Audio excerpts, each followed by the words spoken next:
Today we are reading a handwritten letter, Lewis's letter to his elder brother, expressing his disillusionment with his idol. Dear brother, how have you been these days? Regardless of how well you've been, I've been feeling terrible. Well, sorry for taking over a month to reach out to you. Your constant motherly concern always bugs me, like a swarm of mosquitoes at a summer watering hole. Forgive the venom seeping through my pen at the moment, but you once said, perhaps you can rely on your brother a little bit, right? So hold off on the complaints and hear me out. I got obsessed with a painter's work a while back. I'm aware that you know all about it, but just listen up. So I ended up writing some critique essays about it, using my usual analytical techniques, the same ones that those idiots in the field love to criticize as peeking into the author's privacy and making it public. Yeah, that psychological topography method.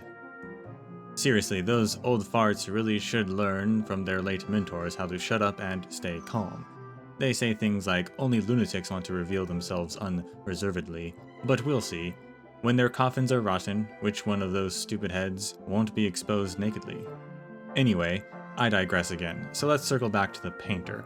After the publication of my second essay, the comments section was a total pandemonium. Praises, criticisms of those who praised me, criticisms of those who criticized me, and even random trolls and onlookers joining the frenzy. But guess what? Perhaps you don't know it yet. The painter, she actually praised me.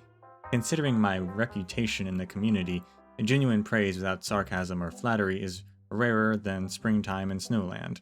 And her words, though simple, were genuinely inclusive. I may have gotten a bit carried away, but you know what? The idea of having a friend with similar tastes and interests is like having an endless supply of sugar cookies right in front of you. By the way, the butler told me you've been overindulging in sugar lately. You'd better clean up your act before I get home. So as you know, moving to Penacony was a hasty decision. I admit. But my passion for art is the only fire in my life. And don't worry, Claudia was with me on this journey. Oh, hold your laughter for a moment. I didn't realize that I had traveled all the way to meet her and ended up leaving before the tea had even cooled. The great painter I admired turned out to just be a housewife with an empty mind and no ambition. All that elegance and goodness of heart, just a facade, nothing but superficiality. I used to hold this great painter in high regard, but now her name only reminds me of a worn-out brush. It only comes to life when dipped in pigment of inspiration, but once the oil is washed away, it becomes pale, stiff, and worthless.